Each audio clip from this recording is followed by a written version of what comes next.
बचपन के बहुत गोल्स हैं, तो उनमें से आज एक गोल है जो कंप्लीट हो गया। 2012 का वो साल था जब मैंने 10th पास किया था और 11th में जाते ही मम्मी ने एक पीसी बनवाया था। वो घर का पहला पीसी था और उस टाइम भी इतनी ही खुशी हुई थी जितनी आज हुई है, शायद इससे भी ज्यादा। तो एक गोल था कि एक ऐसा वर्क स्टेशन बनाना है which can handle each and everything, either A game और ए सॉफ्टवेयर। तो आपने सुना होगा शौक की कोई कीमत नहीं होती है, बट ये सरासर गलत बात है। शौक की कीमत होती है, कोई ज्यादा लगा सकता है शौक की कीमत और कोई कम लगा सकता है। और जब बात करें लोअर मिडिल क्लास की, तो बजट कुछ ज्यादा ही मैटर करता है शौक को पूरे करने में। और सपने देखो रातों रात पूरे नहीं होते, ये अचीव करने में मुझे 26 साल की उम्र है, मेरी 26 साल लग गए। सो ये बिल्ड स्टार्ट किया था मैंने 2021। उस टाइम मम्मी के लिए एक पीसी बनवाना था मुझे। तो उस टाइम मेरे पास दो ऑप्शन थे कि मैं या तो लैपटॉप ले लूं या तो कोई सस्ता सा बिल्ड करवा लूं, क्योंकि लैपटॉप से भी सस्ता बिल्ड करवा सकता था। बट मैंने उस टाइम पे सोचा कि क्यों ना एक ऐसा किया जाए कि एक ऐसा सिस्टम में बनवाना स्टार्ट करूं जो अगर मेरे फुल फ्लैज पे चल रहा होगा तो मम्मी के काम तो वो आ ही जाएगा। तो मैंने उस टाइम पे बिल्ड करना स्टार्ट किया। But in 2021 the PC components are all time high due to crypto mining boom and Covid. तो इन दोनों की वजह से रेट्स काफी हाई थे। जो रैम भी 4K की है वो सेम रैम उस टाइम पे 8K की मिलती थी। उस टाइम कुछ गलतियां हुई जो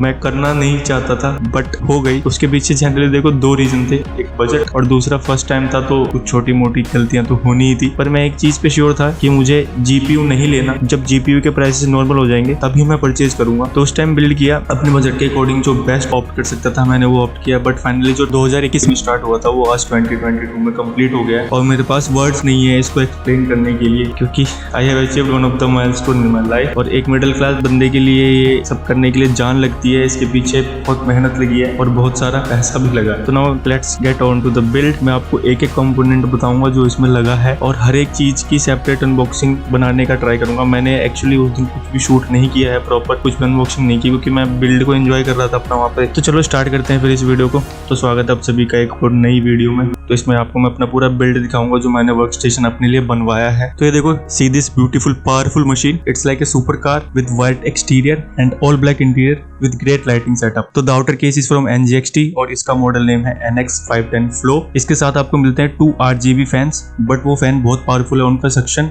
और एयर फ्लो अच्छा प्रोवाइड कराता है वो। तो सामने की तरफ देखो, इसमें मिलेगी मैश ग्रिल।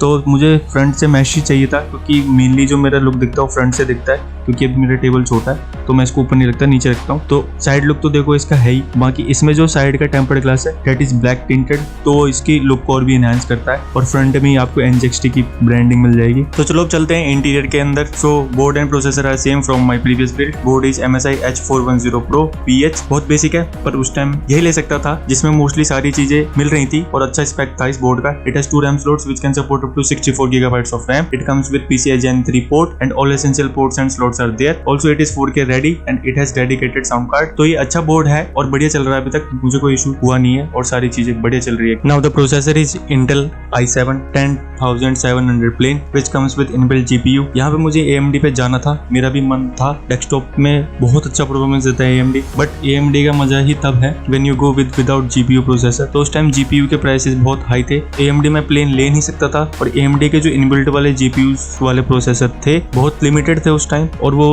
रेंज में नहीं आ पा रहे थे। तो उस टाइम मुझे i7 पे ही जाना पड़ा। इसके साथ मैंने रैम ली थी Corsair 16GB DDR4 32 MHz। RAM अच्छी है और बढ़िया परफॉर्म कर रही है। तो चलो थोड़ा और आगे चलते हैं। नाउ फॉर स्टोरेज, मैं अपना 2012 के बिल्ड का जो पहला पीसी था जो मम्मी ने दिलवाया था, जैसे मैंने तुम्हें बताया, उसका 3 TB का वेस्टर्न डिजिटल का स्टोरेज यूज कर रहा हूँ। अभी तक करीब 10 साल हो गए, अच्छा चल रहा है। इसके अलावा मैंने अपने दोस्त से NVMe SSD बोरो कर रखी है जिसको मैं चलाता हूँ, जो कि सैमसंग की है और वो 128 GB की है। बहुत कम है बट उससे मेरा काम चल रहा है तो मैं चला रहा हूँ। तो ये हो गया स्टोरेज का पार्ट। चलो अब चलते हैं और आगे। तो प्रोसेसर की तुम्हें एक बहुत तगड़ी चीज चमकती हुई दिख रही है जिसके ऊपर लिखा हुआ है डीपूल। तो बात कर लेते हैं AIO की। तो AIO की मुझे एज सच कोई नीड नहीं थी। i7 10 Gen मेरा इतना हीट नहीं मारता था, बट इस केस में सिर्फ 2 फैन थे और आगे 2 की जगह थी। तो I have to make a call कि either I have to go with only RGB fans. But फिर मैंने सोचा कि वो फैंस वेस्ट हो जाएंगे, क्योंकि मैं इसके आगे सिर्फ 2 फैन लगा सका हूँ और 2 पहले से आए हुए हैं, ठीक है, तो वेस्ट हो जाएंगे। तो अगर मैं बाद में AIO पे अपग्रेड करता हूँ तो मेरे जो प्रीवियस फैंस है वो सारे वेस्ट हो जाएंगे। तो मैंने एक डिसीजन लिया कि नहीं, मैं अभी AIO पे इन्वेस्ट कर देता हूँ, क्योंकि मेरे पास कुछ बफर था। तो मैंने डीपूल का AIO चूज किया और ये टेम्परेचर मतलब तुम्हें क्या बताऊँ, इतना बढ़िया मेंटेन करता है। मेरे प्रोसेसर प्रोसेसर का टेम्परेचर पहले 80 डिग्री तक हिट होता था और अब वो 30 to 35 पे अटक जाता है। इससे ऊपर मैंने नोटिस नहीं किया है, चाहे मैं रेंडर मार रहा हूँ या कुछ मार रहा हूँ, वो अच्छे से कंट्रोल करता है। Now comes the climax, the most expensive element of the system, that is the GPU। तो मैंने इसमें लगवाया RTX 3080 जो कि है गैलेक्स ब्रांड का, Galax RTX 3080 special gamers edition 1 click OC which comes with 4 fans, और इसमें से 3 फैंस RGB हैं और 1 एक बूस्टर फैन है जो ऊपर टॉप की तरफ लगता है। तो ये है ग्राफिक्स कार्ड और ये सबसे महंगा एलिमेंट है पूरे सिस्टम का। और जनरली जब बिल्ड बनते हैं तो सबसे महंगा जो एलिमेंट होता है वो तुम्हारा ग्राफिक्स कार्ड ही होता है। तो सिस्टम इतना हैवी था, तो ये भी एक रीजन था कि मुझे एक AIO चाहिए था जिससे कि मेरा कैबिनेट का इनफ्लो और आउटफ्लो अच्छा हो। इनफ्लो मींस ठंडी एयर अंदर जाए, आउटफ्लो मींस गर्म हवा अच्छे से बाहर निकल जाए, तो सिस्टम मेरा पूरा अंदर का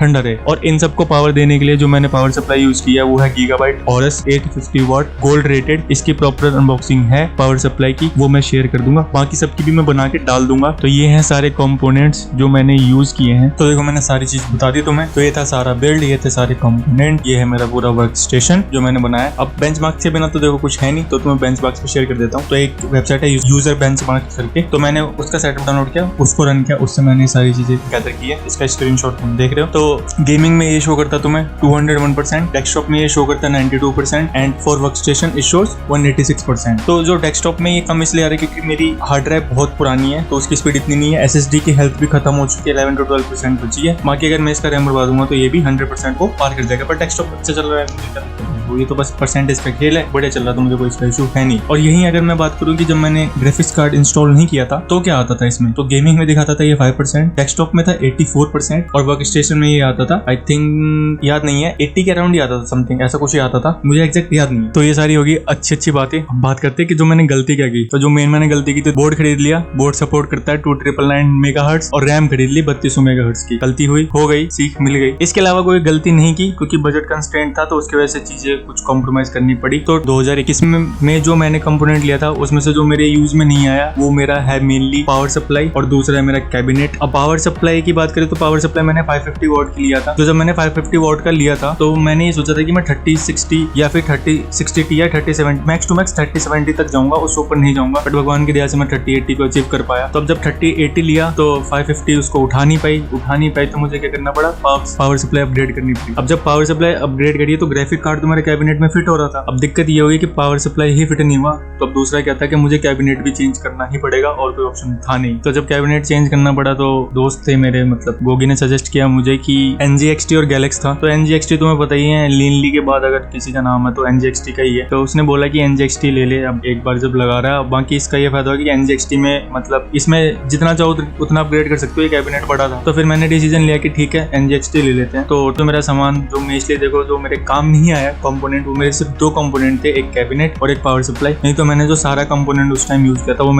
मेरा सारा का सारा काम आ गया है। बाकी देखो कैबिनेट और वो किसी को चाहिए हो तो मुझसे ले लेना है, मैं बहुत अच्छे प्राइसेस पे दे दूंगा तुम्हें। कोई जो बिगिनर बिल्ड करना चाहता हो उसके लिए वो कैबिनेट बहुत तगड़ा है। उसमें तुम्हें पहले से ही 4 ARGB फैंस मिल जाते हैं, उसका कंट्रोलर तुम्हें करना पड़ेगा। कंट्रोलर मुझे भी नहीं मिला था, नहीं तो मैं तुम्हें। तो यही है यार मेरा बिल्ड जो मैंने बनवाया। आज की डेट में तुम इस रेंज में इससे अच्छा बिल्ड बना सकते हो, बट अगर तुम कंस्ट्रेन करोगे 2021 के अकॉर्डिंग तो ये अच्छा बिल्ड बनाए। अब देखो सारा खेल, अब तुम जानना चाहते हो ये कितनी इन्वेस्टमेंट लगी इसमें। तो देखो जो इन्वेस्टमेंट लगी, तो जो मैंने 2020 में इन्वेस्ट किया था वो था 50K, और जो मैंने अभी 28 अक्टूबर को मैं ये बिल्ड करवा के लाया था तो उस टाइम जो मैंने पे किया है वो किया 70K। इस 70K में मेरा graphics card plus cabinet plus AIO plus power supply, ये 4 चीजें मैंने परचेज की थी और इन सब के कॉस्टिंग आई थी मेरी around 70K। Other than this I am using the same monitor which I have bought in 2012 during the first build जो मम्मी ने दिलवाया था। और जो मैं कीबोर्ड वगैरह यूज कर रहा हूँ तो वो है तुम्हारा रेड गियर का। तो अगर तुम टोटल कॉस्टिंग अगर इसकी बिठाओगे मॉनिटर वगैरह सब कुछ लगा के तो this will be around 1.4 to 1.5। तो इस रेंज में आज की डेट में तुम्हें 12 Gen वगैरह सब कुछ अच्छा मिल सकता है, Ryzen 7 वगैरह सब कुछ मिल सकता है। तो बट ये है कि देखो मैंने उस टाइम स्टार्ट किया था, वो सारी चीजें मुझे यूज करनी थी और मेरा सिस्टम ये लगा लो एकदम परफेक्ट चल रहा है, कोई भी इशू नहीं है। पर जनरली क्या है, कुछ मिली सेकेंड्स का फर्क होगा अगर तुम वो बात करोगे। बट एक चीज मैं कहना चाहता हूँ, Intel has change the game from the 12 Gen। बात जब उसे उन्होंने 12 Gen लॉन्च किया है उसके बाद से उन्होंने AMD का